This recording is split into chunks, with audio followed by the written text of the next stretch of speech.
We are on. Om Namo Bhagavate Vasudevaya.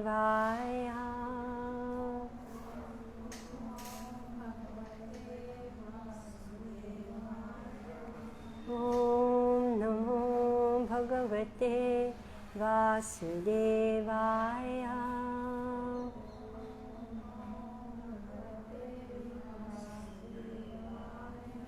Om Namo Bhagavate Vasudevaya.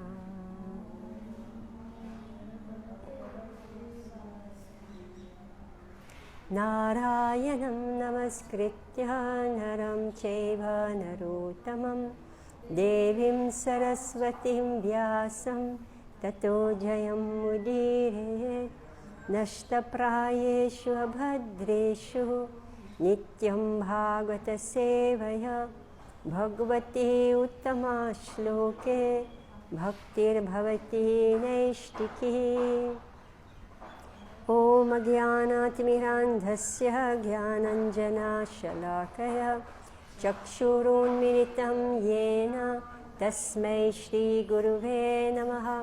Shri Chaitanya Manobhishtam Sthapitam Yena Bhutale Swayam Rupa Kadamahyam Dadati Swapadantikam Vandeham Shri Guru Shri Yuta Padakamalam Shri Gurun Vaishnavamscha Shri Rupam Sagrajatam Sahagana Raghunatam Vitam Tam Sajivam Sadvaitam Savadhutam Parijana Sahitam Krishna Chaitanya Devam Shri Radha Krishna Padan Sahagana Lalita Shri Vishakhan Vitamscha.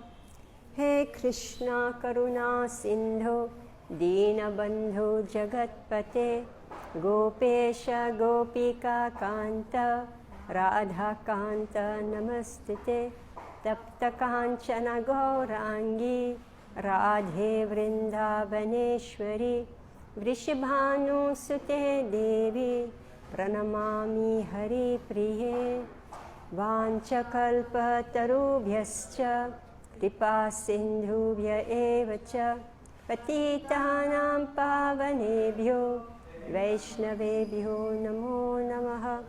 Jai Shri Krishna Chaitanya Prabhu Nityananda Shri Advaita Gadadhara Shrivasadi Gaur Bhakta Vrinda. Hare Krishna Krishna Krishna Hare Hare Hare Rama Rama Rama Hare Hare. Namo Vishnupadaya Krishna Vishaya Bhutale Prabhupada Priya Shri Girirajaya Swamine Subhakta Shastra Vidyaya Dhrida Sadhana Shaline Radha Ras Bihari Bhyam Bhaktevyas Chatmadayane. Namo Vishnupadaya Krishna Vishaya Bhutale Shmate Bhakti Vedanta Swamiti Namine. Namaste Saraswati Devi Gauravani Pracharine Nirvishesha Shunyavadi Pachata Deshatarine Mukham Karoti Vachalam Panghum Langayate Girim Yat Kripatamaham Vande Shri Guru Dinatarinam. Hare Krishna. So we are discussing Srimad Bhagavatam, Canto 4, Chapter 29. So we are on text 51. 51, is it? 51. Is it together? Are we getting the other mic? Are we getting the other mic? No, you have to be loud enough that it's caught. Huh? So let's read together. Save priyatamaschatma yato na bhayam anvapi iti veda save vidvan yo vidvan sa gurur harihi. So let's first read the previous. It was about education actually. What is education? So Education means to know about Krishna and devotional service. Anything that is done which doesn't lead to Krishna consciousness is a sinful activity. And any education that doesn't lead one to understand Krishna is false education. If Krishna consciousness is missing, one is simply engaged in false activities and false educational pursuit. Sri Hari, the Supreme Person Godhead, is the Super Soul and guide of all living entities who have accepted material bodies within this world. He is the supreme controller of all material activities in material nature. He is also our best friend, and everyone should take shelter at his lotus feet. In doing so, one's life will be auspicious. So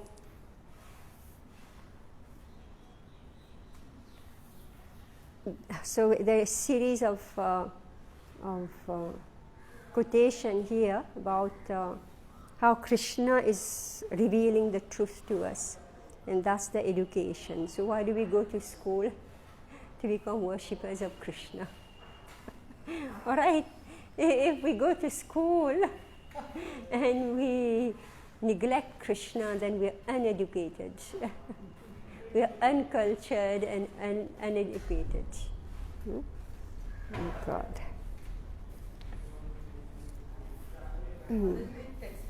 We are on text 51. So one who is engaged in devotional service has not the least fear in material existence. So this is the outcome, all right? Why are we all running to school, like for the girls' education, especially? Why is it that the mothers are so anxious to send the girls to school and be educated? It's like a dowry. That's what I understood. It's like a dowry for the girls so that she can get a husband, right? So why? Because there is fear of material existence. So of course these days, the girls, I just read the statistic, I heard the statistic. I think like 30% of women are unmarried in the world. Yeah, that's a large population. They were discussing about why the population of the world is going older and older, and no new generation. So they gave the statistic. I think that's what they said. Something like 30% of the women are unmarried. And among those who are married, I don't know which percentage don't have children, don't want children. So therefore, who's left? The old rags, right? So the world is going older and older and no new generation. I think especially like China, Japan, all these that, suddenly took a leap forward, right? They gave the statistics. I'm just speaking of fear of material existence, right? Like I think in Japan, I remember, I always thought they were at one child per family. Then no, then they want 2 children per family. Now they want 3 children per family.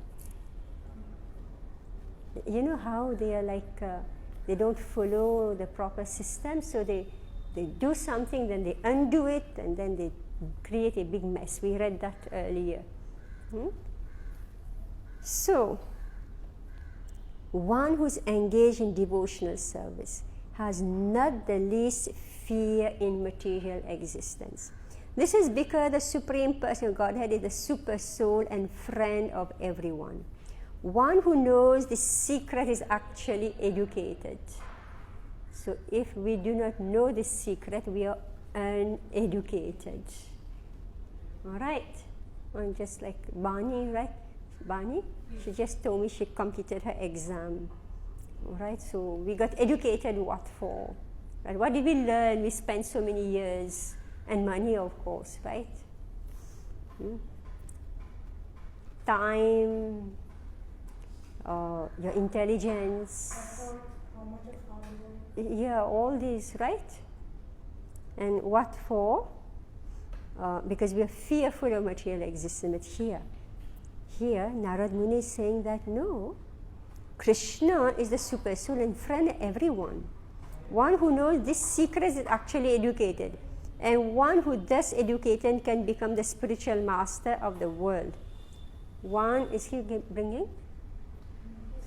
One who is an actually bona fide spiritual master, representative of Krishna, is not different from Krishna.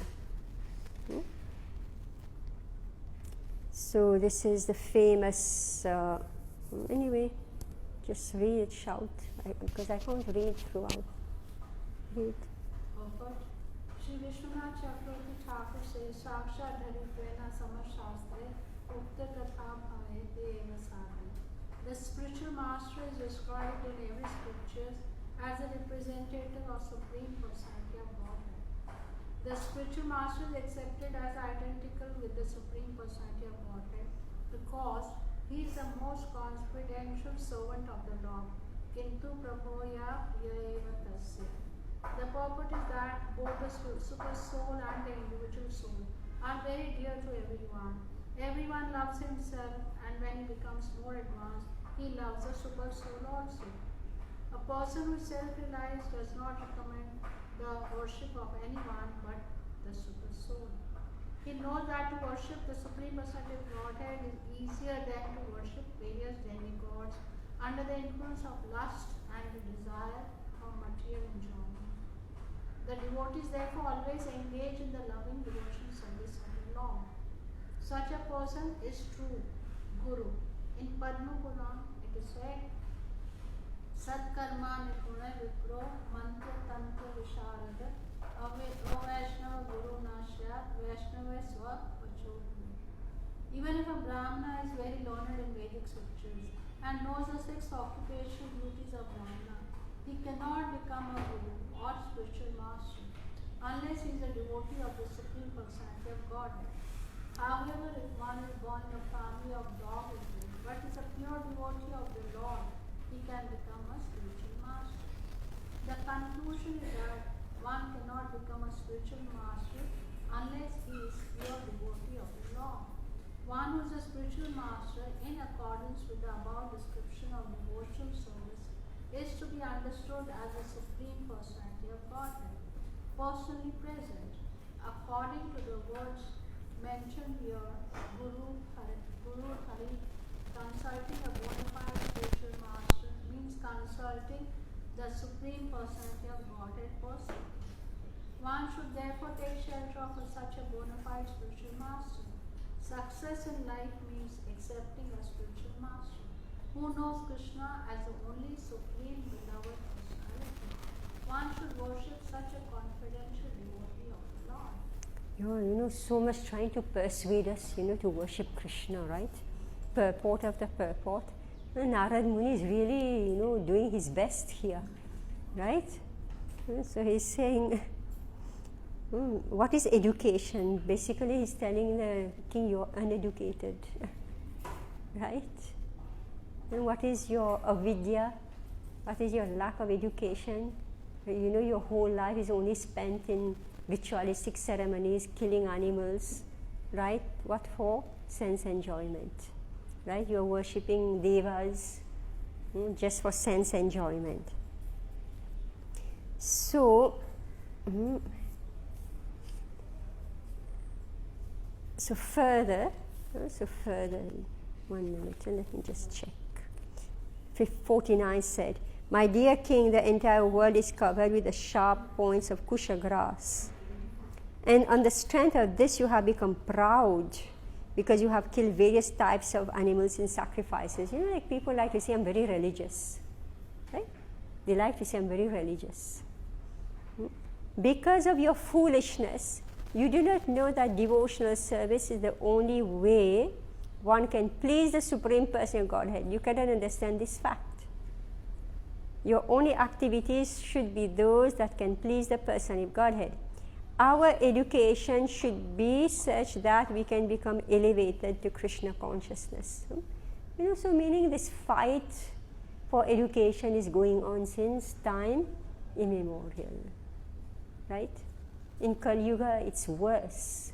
But this is, I don't know when all that happened, right? So it's like always this, what is real education? So,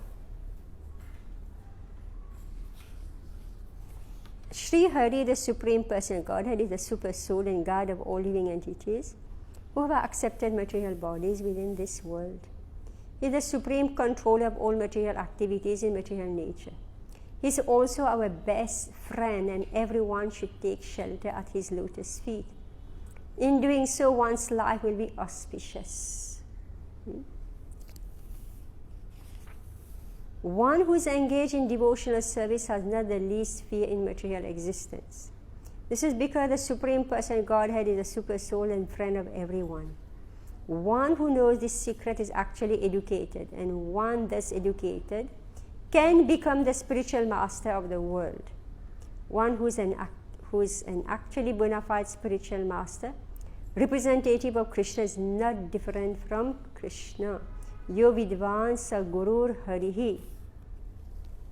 Do you remember some other place where this was mentioned about can become spiritual master of the whole world? Which are the text? Which are the book? Just given here in Padma Puran. Satkarma Economic.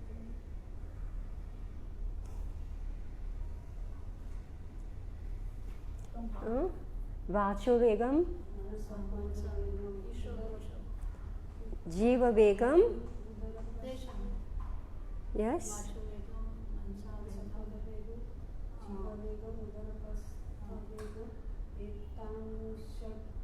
Etan Vegam, so Dhira Vegam, oh God, my famous verse. Then, Prithivim Sashishyat, right? Vacho Vegam, Manasakroda Vegam, Jiva Vegam, Udarapasta Vegam, Etan Vegam, Yusa Hita Dhira, some word, Dhira, I forgot. See, I have to open our books again. Sagurum Sashishyat. And he can accept disciples. So again, this is the same point here. If you're educated, then you can become a guru. Right? If you have no education, then how can you become guru? Right? This is the instruction here.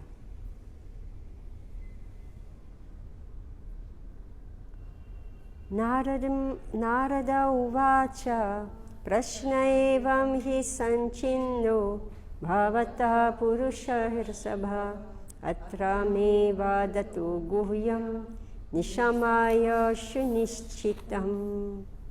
The great saint Narada continued, O great personality, I have replied properly about all that you have asked me.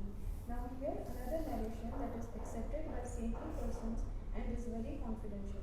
Purport. Sri Narada Muni is personally acting as the spiritual master of King Vardhasmani. It was Narada Muni's intention that through his instructions, the king would immediately give up all engagement in fruitive activity and take to devotional service.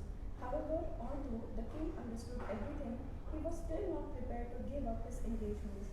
As the following verses will show, the king was contemplating sending for his sons who were away from home executing austerities and penances. After their return, he would entrust his kingdom to them and then leave home.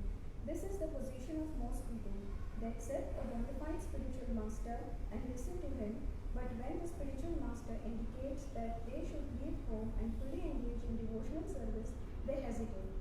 The duty of the spiritual master is to instruct the disciple as long as he does not come to the understanding that this materialistic way of life, fruitive activities, is not at all beneficial. Actually, one should take to devotional service from the beginning of life, as Prahlad Maharaj advised, Komara Acharya Pradmo Dharman Bhagavatam Iha Bhagavatam 7.6.1. According to all the instructions of the Vedas, we can understand that unless one takes to Krishna consciousness and devotional service, he is simply wasting his time engaging in the fruitive activities of material existence. Narada Muni therefore decided to relate another allegory to the king so that he might be induced to give up family life within material existence. No, I think somebody, when we were reading the story of Puranjan, somebody had asked the question, did he, what happened, did he give up? You ask, okay, answers here. Because we have experience, however should speak, the person yells, yes sir, yes Maharaji, yes Maharaji, yes Prabhuji, yes Guru Maharaj, right? Yes, but yeah, listen, but just listen, but not going to do it, okay? So Narad Muni has to be very patient, very patient. So they accept a bona fide spiritual master and listen to him, but when the spiritual master indicates that they should leave home and fully engage in devotional service, they hesitate. So let's read text 53. You know, it becomes, I mean, that story of King Puranjan was sufficiently gross, right? So I don't know how more gross it can get. So now it's like really, you know, like pushing it. So this is 53. Shudram charam sumanasam shareni mithiva raktam sadangri ganasama sulubdha karnam agre vikana sutripo viganaya yantam prishte mrigam mrigaya lubdaka bana bhinam.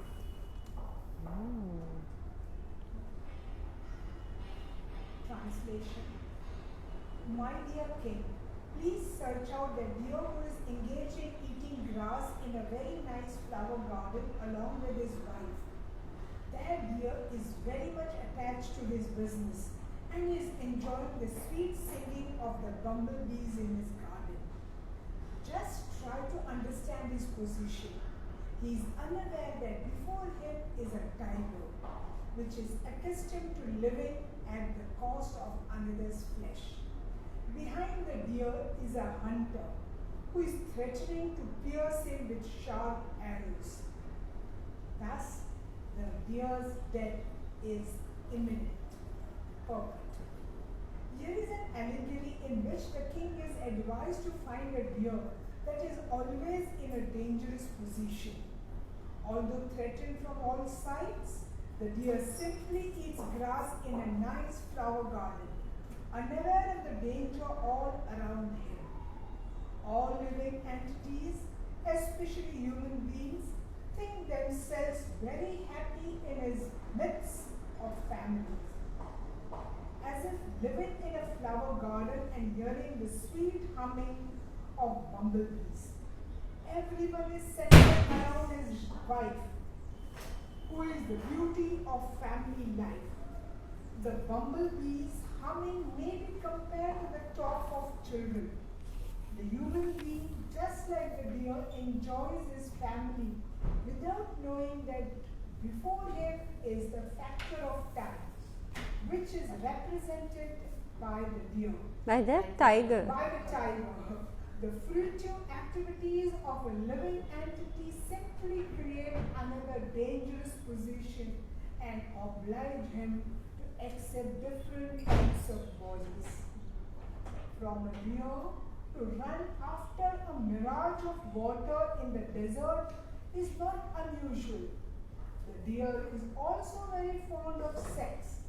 The conclusion is that one who lives like a deer will be killed in due course of time. Vedic literatures therefore advise that we should understand our constitutional position and take to devotional service before death comes. According to the Bhagavatam 11.9.29, okay, let's recite together. Okay, yeah. Together. Labva sudulabhamidam bahusambhavante manushamarthadam anityam api hadiraha tunam yateta napatedamutraturavan nishreyasaya vishaya khalu sarvatasya. human form. Therefore, before death comes, we should engage ourselves in the transcendental loving service of the Lord. That is the fulfillment of human life. Yes, so now here's another allegory. Are you sure? We can push this forward.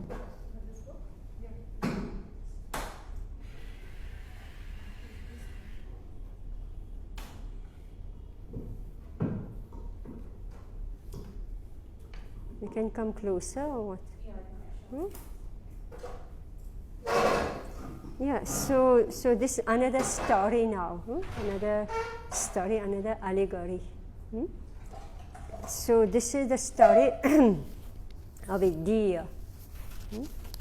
A deer who's eating very happily, I think last week we mentioned that all of us, we heard the story of King Puranjan, and then the story was out of mind, right? And then we again relaxed very nicely that life will go on pleasantly, and we go on with our day-to-day life. I really remember this horror that we lived some years back when that Hotel Taj, was attacked. I was really petrified by the whole thing. And it was just paining, just hearing and knowing how people are trapped, in that hotel. And it was on and on. And what did I read or hear in the newspaper? I don't know whether it was newspaper or those days, I think maybe WhatsApp, that digital news wasn't so much in vogue, but anyway. So what was the story? That the Mumbai car very soon will put it behind them, right? And life will come back to normal.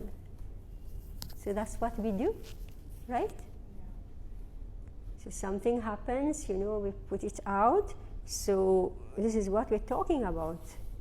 So Narad Muni is saying, this deer is sitting and nicely eating, but he doesn't know, or he doesn't look up to see that in front of him is a tiger waiting and behind is a hunter, meaning you are bound for death. Since you are born, it means you are bound for death. So what are you going to do about it? So what is like keeping this human being? Well, it applies to both men and women, though it's a human being means man or woman. So you're just attached, say here, to sex life and to the products of sex life, meaning the children. So what is the future of your life? Be aware that you're going to die.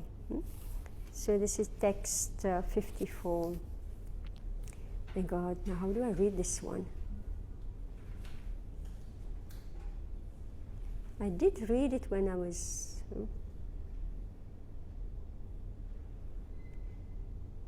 let's read together.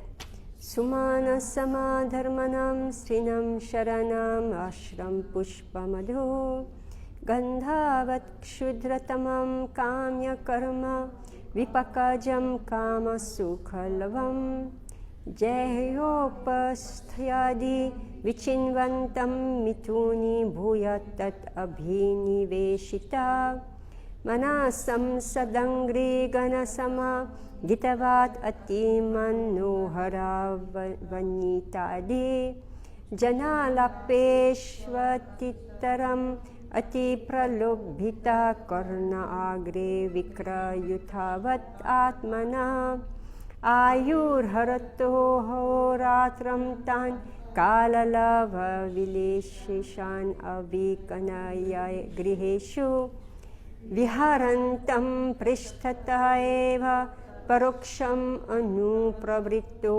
lubdhaka kritantantaha sharena yamiha paravidyati tamimam atmanam ahorajan bhina hridayam drashtum arhashiti. Lucky I don't have a Sanskrit teacher, right? You're just like babies, right? You're just speaking Sanskrit. Okay, so who's reading Bani? Yes. Translation. My dear king, woman who is very attractive in the beginning, but in the end very disturbing, is exactly like the flower, which is attractive in the beginning and the detestable at the end. Which woman, the living entity, is a intangible with the lusty desires. He enjoys sex, and just as one enjoys the aroma of a flower, he thus enjoys a life of sense gratification from his tongue of his genitals. And in this way, the living entity considers himself very happy in family life. United with his wife, he always remains observed in such a thoughts. He feels a great pleasure in hearing the talks of his wife and children, which are like the sweet humming of a bumblebees that collect honey from flower to flower. He forgets that before him his time, which is talking away his life span, with the passing of the day and the night. He does not see the gradual diminishing of his life, nor does he care about the superintendent of the death, who is trying to kill him from behind. Just try to understand this. You are in a precious position and threatened from the all sides. Yeah, what a description, right? Yeah. So he forget that time before him, that before him is time. Before him is time, in the future, it's the next moment, right? It's moment to moment as I move, next moment is time is, what an allegory, right? That every step that you take forward is like time is in front, meaning it's going past, right? Right? As you move forward, time is passing, right? And behind him is the superintendent of death. Yamaraj is sitting behind his back. What a story. You are in a precarious position and are threatened from all sides. I mean, how fragile we are. We just slip and we break something, right? Just by chance, you're cooking and suddenly the flame just comes up, right? You get burned, right? Yes. Every moment, you are in danger of breaking your body apart. Sitting on a time bomb, actually. That's what we're talking here. That's what every moment time bomb, mother. She knows, right? We all know. Yeah, We all know. time bomb. We are very good today, tomorrow, suddenly we don't know what happened. Yeah, read. Ticking. Perfect. But meditating life means forgetting one's constitutional position as the eternal servant of Krishna, and this forgetfulness is especially enhanced in the Enhanced. enhanced in the Grahastha ashram. In the Grahastha ashram, young man accepts a young wife who is very beautiful in the beginning, but in due course of a time, after giving birth to many children, becoming older and older, she demands many things from the husband to maintain the entire life. Family. Family, sorry. At such a time, the wife becomes disreputable to the very man who accepted her in her young days, and one becomes attached to the Grahastha ashram for the two reasons only. The wife cooks plentiful dishes for the satisfaction of her husband, tongue, and she gives him sexual pleasure at night. A person attached to the Grahastha ashram is always thinking of these two things: plentiful food and sex enjoyment. The talks of the wife, which are enjoyed as a family, and recreation, and the talks of the children both attract the living entity. He thus forgets that he has to die and someday, and has to prepare for the next life if he wants to be put into a congenial body. Yeah, so now what's happening here? So this is like in the materialistic life. So it's only about, okay, a beautiful girl, beautiful boy, right? And then very soon it just peels off, right? So the young girl, so we say that the flower, okay, yeah, the flower which will look very beautiful in the beginning, what happened becomes detestable at the end. The very same girl, if you wonder how is it that husband and wife were so much in love, right? How is it that suddenly they're fighting and killing each other? How is that possible? Right? It's really such a mystery. So here Narad Muni is being very straight. He says, look, the flower looks very attractive in the beginning and detestable at the end.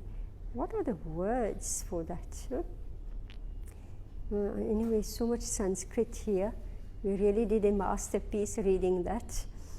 So, Adi, in the beginning.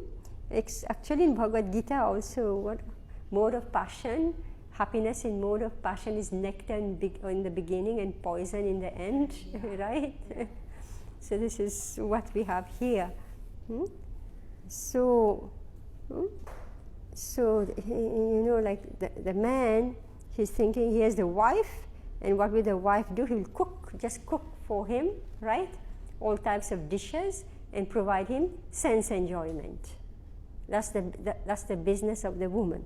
And of course now the woman rebels. Why should I do this? Right? Yeah, go on.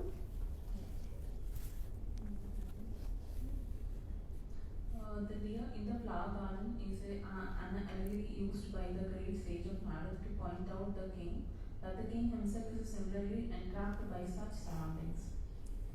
Actually, everyone is surrounded by such a family which misleads one. The living entity thus forgets that he has to return home back to Godhead. He simply becomes entangled in a family life. Prahlad Maharaj has therefore hinted. Hidvatma patam griham andhakupam vanam gato yat dharim ashrayeta. Family life is considered a blind well, Anandakupam into which a person falls and dies without a help.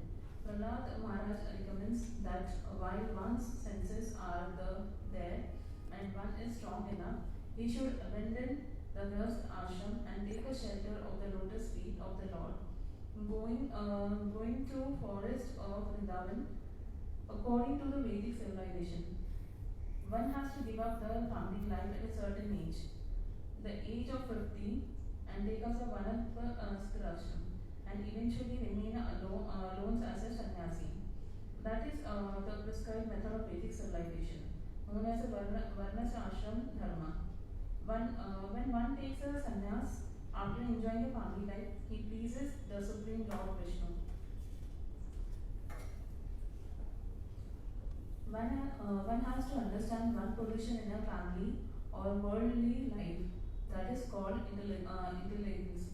One should not remain always trapped in a family life to satisfy his tongue and genitals in association with a wife. In such a way, one simply spoils his life. According to Vedic civilization, it is imperative to give up the family at a certain stage by force if necessary. Unfortunately, so-called followers of Vedic life do not give up their family even at the end of life, unless they are forced by death. Death should be through overhauling of the social system, and society should revert to the Vedic principle, that is, the 4 varnas and the 4 ashrams. Yeah, so here, this is Narad Muni saying, okay, enough of Grihastha life, you have enjoyed sufficiently. You're going on and on with all your rituals, but now it's time to retire, right? Retire and focus on, you're going to die. I mean, the next verse is very, very important. The whole cycle of birth and death, the transmigration of a soul is described. You know, this is very serious for us. I mean, most of us here, Grihastha ashram, right? So here Narad Muni is pushing, you know, if you will remain in Grihastha ashram, death is awaiting you. Death means rebirth. So that's why the previous verse was speaking of Guru. Narad Muni is Guru, so he has come here to give enlightenment and he's really pushing it. Text 55. Let's try another tune. Satvam vichaksha mrigacheshtitam atmanonstas Chitam niyaccharidikana dhunim cha chitte Jayanganashrama asattamayuttagatam Printnihi hamsa sharanam viramakramena. Translation. My dear king, just try to understand the allegorical position of the deer. Be fully conscious of yourself and give up the pleasure of hearing about promotion to heavenly planets by fruitive activity. Give up household life, which is full of sex, as well as stories about such things, and take shelter of the Supreme Personality of Godhead through the mercy of the liberated souls. In this way, please give up your attraction for material existence. No, it seems like this is Bollywood, Hollywood, right? Men and women stories, right? Give up your, household life, which is full of sex, as well as the stories about such things, right? The whole of movie, right? Yeah. It's only about that. There's nothing more than that. No? No. Read. In one of his songs, Srila Narottam Das Thakur writes, Karma. Okay, let's sing it. Okay. Let's sing it. Karma kanda.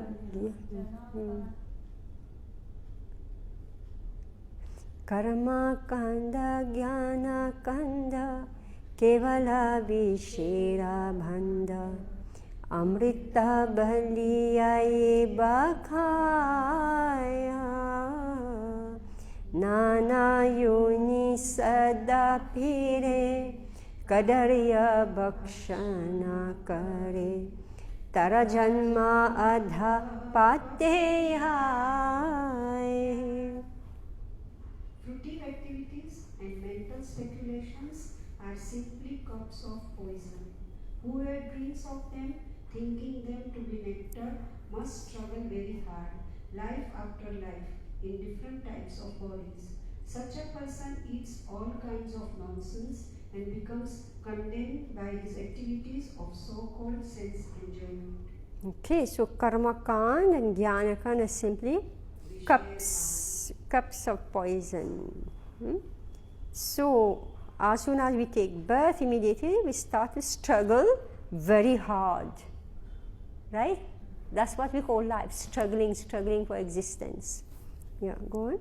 People are generally enamored of the fruitive results of worldly activity and mental speculation. They generally desire to be promoted to heavenly planets, merge into the existence of Brahman, or keep themselves in the midst of family life, enchanted by the pleasures of the tongue and genitals. The great sage Narad clearly instructs King Varishman not to remain his entire life in the Grihastha ashram. Being in the Grihastha ashram means being under the control of one's wife. One has to give up all this and put himself into the ashram of the Paramahans, that is, put himself under the control of the spiritual master. The Paramahans ashram is the ashram of the Supreme Personality of Godhead, under whom the spiritual master has taken shelter. The symptoms of the bona fide spiritual master are stated in Srimad Bhagavatam 11.3.21.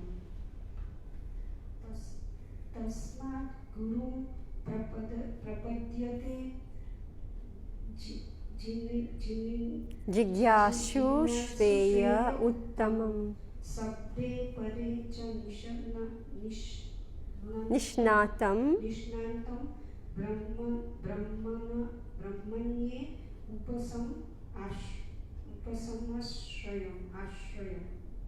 Any person who is seriously desirous of achieving real happiness must seek out a bona fide spiritual master and take shelter of him by initiation.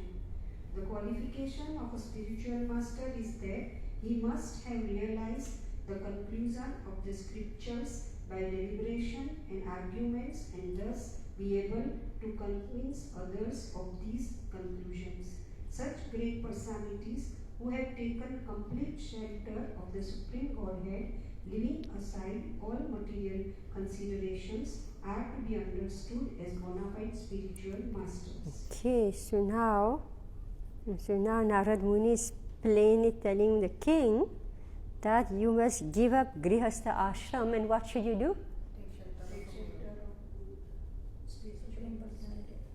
Yeah, and what ashram should he take? Paramahamsa ashram. Alright? Meaning that, okay, Grihastha ashram means that you are just under the control of the family. Right? That's what it is. But now I say, time has come when you must give up this Grihastha ashram and you must completely dedicate yourself under the control of Guru. Otherwise, everybody keeps saying, one foot here, one foot there. Right? Everybody keeps saying this. So there is a time, it's a keep the balance. And here Narad Muni is offsetting, the balance. He said, no balance. He said, you have to give up. If you want to achieve the goal, so you have to give up. So that's why the previous verse, Prabhupada is saying that you have to just, the problem is that the system of Varnashram Dharma has become completely ruined. So there need to be an overhaul of the entire Vedic society. When it was natural that at the age of 50, meaning that we are sufficiently strong, what will you do when you're 70 years old? What life is left, right? But when you're 50 years old, you still have strength. You can do sadhana. You can engage in Krishna's service, right? So here, Narad Muni is saying that, okay, family life is over now. What should you do? You should only engage in service of Krishna. And this is done through the control of a spiritual master. Yeah, go on. Paramahans is one who has taken shelter of the Parabrahman, the Supreme Personality of Godhead. If one takes shelter of the Paramahansa, spiritual master, gradually, through training and instruction, he will become detached from worldly life and ultimately return home back to Godhead. The particular mention of Ananganashramam Ashtamam Yutha Gatham is very interesting. The whole world is in the clutches of Maya, being controlled by woman. Not only is one controlled by the woman who is one's wife, but one is also controlled by so many sex literatures. That is the cause of one's being entangled in the material world. One cannot give up this abominable association through one's own effort. But if one takes shelter of a bona fide spiritual master, who is a Paramahansa, he will gradually be elevated to the platform of spiritual life. Yeah, for me, when an image came to my mind, I'm thinking of Gopal Krishna Maharaj. Like as soon as some disciples had completed, retired, immediately he take them and put them in service. Immediately. Right? Okay, you go do this service, this one, this center, everywhere. Like Kharghar temple, right? Kharghar temple. Immediately he got his disciple. Just see what he's done, right? They're really superb. Vadva Prabhu, what's his? Lochan Krishna Prabhu and Madhvi Mataji. Now just see how the wife. Wife is doctor, all right? So she retired, all right? And husband the builders. Now, so Gopal Krishna Maharaj said, now you build Krishna's temple. And the wife had decided that she will go and stay in Vrindavan. What did she do? She stayed back in Bombay, all right? She stayed back in Bombay to support her husband, right? Can you imagine how much she's getting? Right? She supported him in building this temple. So like this I've seen, husband, wife, many. Maharaj would just say, now Bhadra Mataji also, her husband. So immediately some seva is given. So build this temple, take charge of this center. So wife is along, helping. So this is what we mean by vanaprasth. Meaning there's sufficient strength when they can do service. So it's something practical that, these are the examples that I'm seeing in front of me. Yeah. Go on. The pleasing words of the Vedas that inspire one to elevate oneself to the heavenly planets of merge into the existence of the Supreme are for the less intelligent, who are described in Bhagavad Gita as Maya Apata Gnana, those whose knowledge is taken away by the illusory energy. Real knowledge means understanding the miserable condition of material life. One should take shelter of a bona fide liberated soul, the spiritual master, and gradually elevate himself to the spiritual platform and thus become detached from the material world. According to Srila Vishwanath Chakravarti Thakur, Hamsa Saranam refers to the cottage in which saintly persons live. Yeah, so now just pay attention to this. So, according to Srila Vishwanath Chakravarti Thakur, Hamsa Sharanam refers to the cottage in which saintly people live. All right? Now, how it applies in modern times? Yeah, read. Generally, a saintly person lives in a remote place in the forest or in a humble cottage. However, we should note that the times have changed. It may be beneficial for a saintly person's own interest to go to the forest and live in a cottage. But if one becomes a preacher, especially in Western countries, he has to invite many classes of men who are accustomed to living in comfortable apartments. Therefore, in this age, a saintly person has to make proper arrangements to receive people and attract them to the message of Krishna consciousness. Srila Bhakti Siddhanta Saraswati Thakur, perhaps for the first time, introduced motor cars and palatial buildings for the residence of saintly persons just to attract the general public in big cities. The main fact is that one has to associate with a saintly person. In this age, people are not going to search out a saint in the forest. So the saints and sages have to come to the big cities to make arrangements to receive the people in general who are accustomed to the modern amenities of material life. Gradually, such persons will learn that palatial buildings or comfortable apartments are not at all necessary. The real necessity is to become free from material bondage in whatever way possible. According to the orders of Srila Rupa Goswami, Anasaptasya Vishayan Yathaham Upayunjitah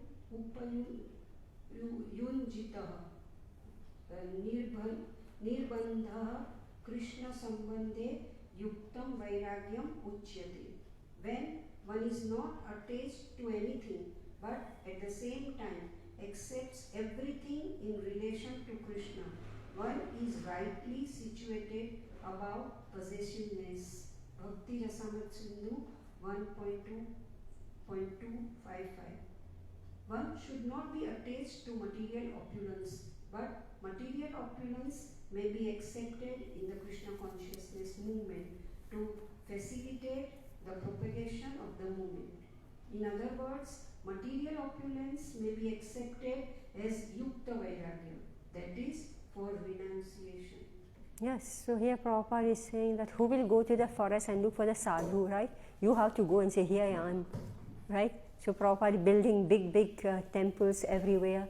calling people, come, come, right? That's the Hare Krishna movement. Yukta Vairagya, meaning use all the modern facilities in Krishna's service. So we should know this verse by heart. Anasaktasya vishayan datharham upayunjataha nirbandha Krishna sambandhe yuktam vairagyam uchyate. This is from Nectar of Devotion. We must know all this. Remember that this whole section, again and again, I'm saying it's Bhakti Rasamrita Sindhu, the science of devotional service that is being described here. 56. Rajavacha Shrutam Anvikshitam Brahman Bhagavan Yad Abhashata Netajjanantyupadhyaya Kimna Bruhuyur Viduryadi. The king replied, My dear Brahmana, whatever you have said I have heard with great attention, and considering all of it have come to the conclusion that the acharyas, teachers, who engaged me in fruitive activity did not know this confidential knowledge. If they were aware of it, why did they not explain it to me? Actually, the so-called teachers or leaders of material society do not really know the goal of life. They are described in Bhagavad Gita as Mayaya Afrataha, Janaha, Jnanaha. They appear to be very learned scholars, but actually the influence of the illusory energy has taken away their knowledge. Real knowledge means searching for Krishna. Vedescha sarver aham eva vedya. All Vedic knowledge is meant for searching of Krishna, because Krishna is the origin of everything. Janmadi asya yatha. In Bhagavad Gita 10.2, Krishna says, Aham adirhi devana. I'm the source of the demigods. Thus, Krishna is the origin and beginning of all demigods, including Lord Brahma, Lord Shiva, and all different demigods. But unless one is very advanced, he cannot understand that the original personality is Sri Krishna. Govindam Adi Purusham Tam Aham Bhajami. After hearing the instruction of Narada, King Parishman came to his senses. The real goal of life is to attain devotional service to the Supreme Personality of Godhead. The king therefore decided to reject the so-called priestly orders that simply engage their followers in the ritualistic ceremonies without giving effective instruction about the goal of life.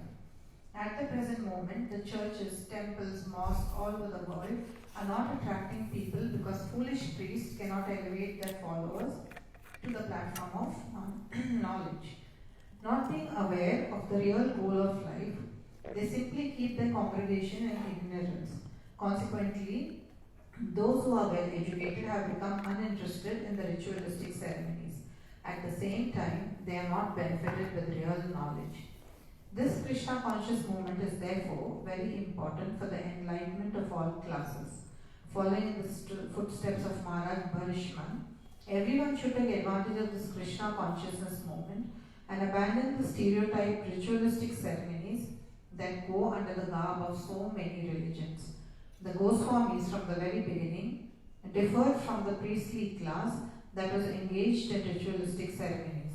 Indeed, Sri Sanatan Goswami complied his Hari Bhakti Vilasa for the guidance of the Vaishnavas. The Vaishnavas, not caring for the lifeless activity of the priestly class, takes to Krishna a full Krishna consciousness and becomes perfect in this very life. This is described in the previous verse as Paramahamsa Sharanam, taking shelter of the Paramahamsa, the liberated soul, and becomes successful in his life. Yeah, so here, the king said, my priests, they didn't tell me everything, right? They just wanted to keep me in this karma kand. They didn't allow me to know anything further. And that's why, when Prabhupada started preaching, there's so much confusion, right? So much confusion and protest.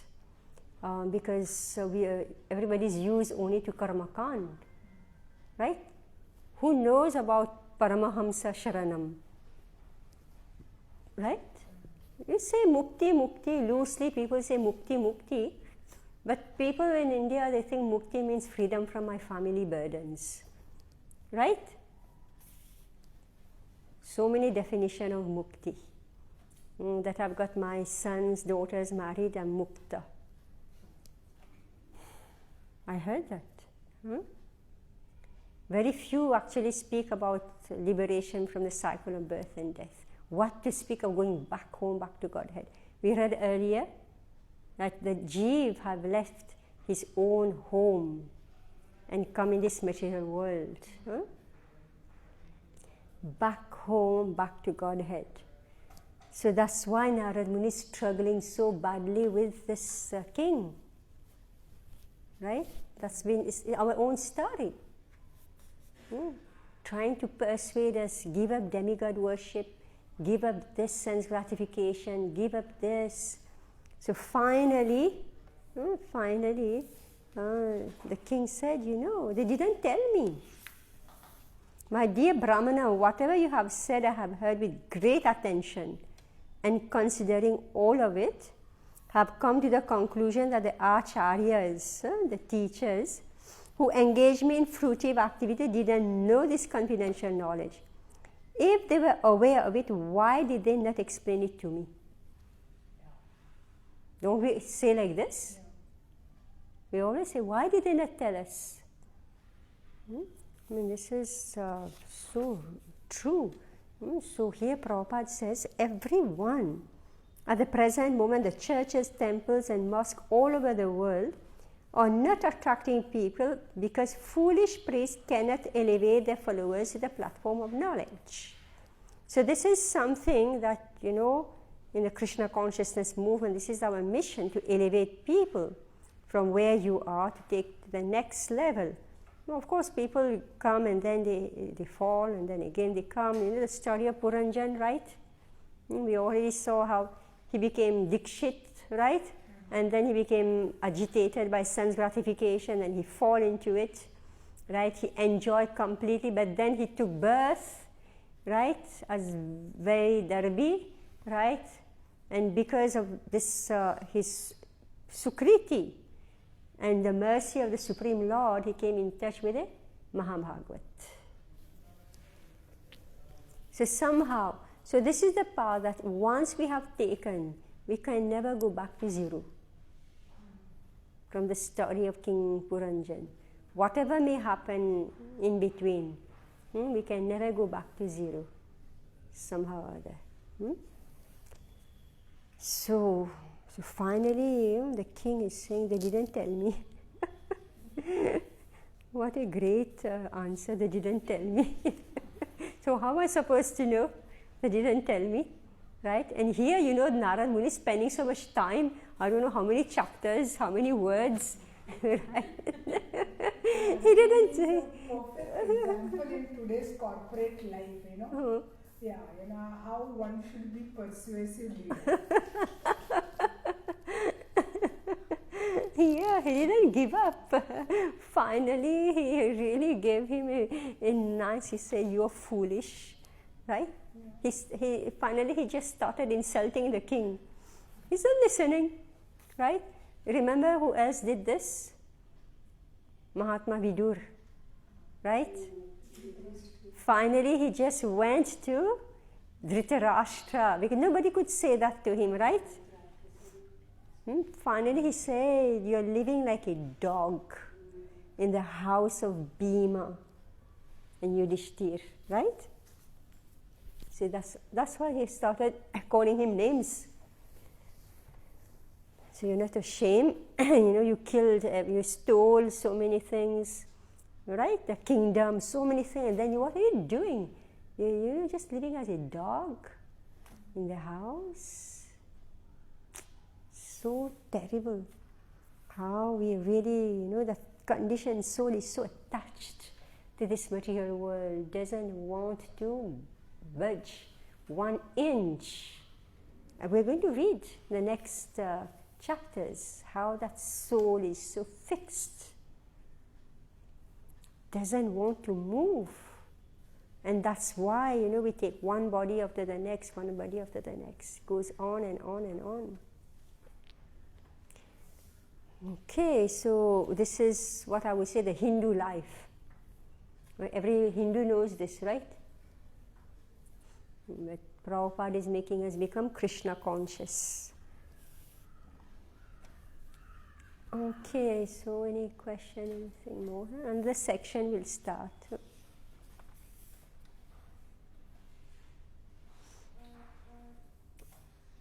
Yeah, anything else? Yeah, because she's going to ask a question which is very important. What is that question? It is the results of whatever a living entity does in this life or enjoy in the next life.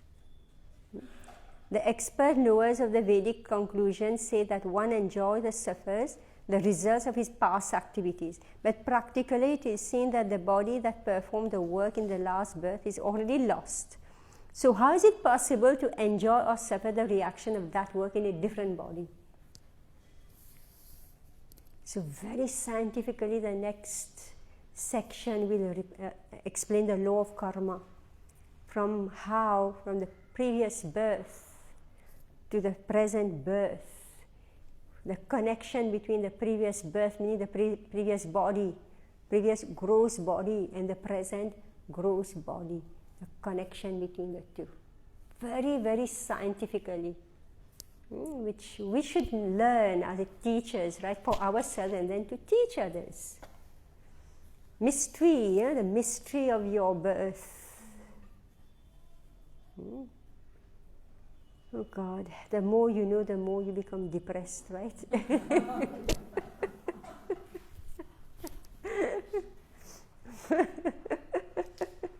Is it true or false? More you're aware and more all the time you're conscious about right and wrong. So Motherji, that's why not everybody remembers the previous life. They don't remember oh, you'll be surprised. Yeah, that's exactly that's the discussion. You actually don't forget. You are today what you were in your previous life. You don't forget. But in the present life, we are given a new chance. Right? You don't forget. That's why you take birth. No. It's not covered. Very soon, you can see it even as the child cross 5 years old, immediately he wants his independence. Right? He comes to 15, 16, 20, they say you can't control, right? Yeah. No, it's the Jeev who's alive now and who wants to pursue. Whatever, this is what we're going to discuss now. Whatever he were in the previous life, it carries forward. That's why education, education, education. You don't give education what you were in the previous life, it goes on. Is that the reason why it is said, forgive so that you don't carry over the Yes. the enmity? Just forgive the person who has done wrong. Yes.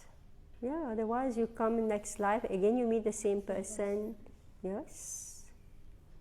Yeah, you meet the same person, hatred continues. Yes. Yeah, it's our mind is a tape recorder, it's a hard disk, is it? Hard disk, everything is stored there. Your love, your hatred, your depression, everything. That's why we are so complicated, right? A child is born in your family, you say, who is that being, right? What is that hard drive that he's carrying with him? What is he or she? Right? Then here you are, your father, mother, why do they behave like this? Then you get married, why the husband like this? Right? You question everybody. Because everybody's got, previous life coming forward. So only this Krishna consciousness can break it, can actually break it and make you become a changed person. Anyway, we can't speak about everybody else, but at least, we can choose ourselves what we want to be. So what a question. The results of whatever living entity does in this life are enjoyed in the next life.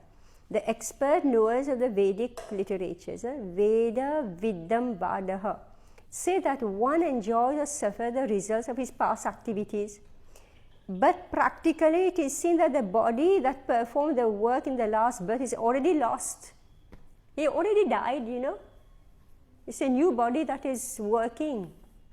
So how can you say that this new body is enjoying or suffering the result of past activities? How is that possible? We believe it's a new person. Sometimes, those who commit suicide or do something that they die fast, they do not know that whatever you are now, the next moment you're same person. These youngsters who live life recklessly and die also, they think, let me go to sleep. The body goes to sleep, but you do not go to sleep. The subtle body doesn't go to sleep. Everything is in the hard drive. What about the accidents? Many people die in accident. You don't die deliberately. Yeah. Whether a car or any Yeah. accident, any form of Well, usually accident means it's planned. There's no accident in this creation. You travel in a train and train derails. Yeah, Train yeah. catches That's what I'm saying. There's no accident. Everything is the laws of nature, right? There's no accident in this world. Yeah, It's meant to be. yeah. We think it's accident. Yes. There's no accident. The way we're going to die, it's already fixed. Sudden death, peaceful death, violent death, right? Yeah. Even our birth is already prescribed, right? Where you will take birth, how you will take birth. Today we have to speak also how, right? Natural birth or cut up birth. Right? Yes. Nothing by chance. Whether you're going to be aborted, meaning you don't even take birth, right? Who is that child who gets aborted, right? It's not just anyone. Mataji, this is a very recent, this is in Kali Yuga, right? Sorry? Abortion is Kali Yuga thing. Sometimes they are not meant to be aborted, but they are still aborted, which is sinful. Yeah, well, it's like more prominent now. But I'm sure there is stuff. Yeah, and like this, yeah, not aborted, but they give away the child, right? But yeah, abortion is, I cannot say, I don't know everything about the past. I haven't read sufficiently. But definitely, Prabhupada said that Kali Yuga, everything is multiplied. It's not that in Sat Yuga there were no misery. It's only thing that in Kali Yuga it is multiplied. Right? Sat Yuga, Hiranyaksha and Hiranyakashipu came, right? So it's not that there is no misery. And the story of Dhruva Maharaj was from Sat Yuga. Material world is material world at the end of the day. All right. Hare Krishna. Anjakalpatarubhascha kripasinjana eva cha patitanam parinabhyo vaishnavyo namo namah. Hare Krishna.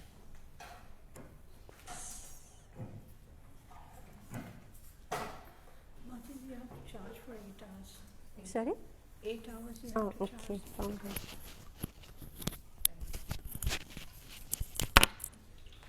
Mataji, I will call you. Can I call you for this later? Sorry? I'll call you for this. What is this? Mataji, you have to send messages in the groups like who I should do colors or whatever happened. Multiple times. You have to pay them something. Oh, who's doing the colors? एक बार Directly paying. जब आ रहे थे ना जाने का What's that? कितना मेरा 112 plus 21 मेरा 121 फिर इंटरेस्ट प्लस 20 तो आगे से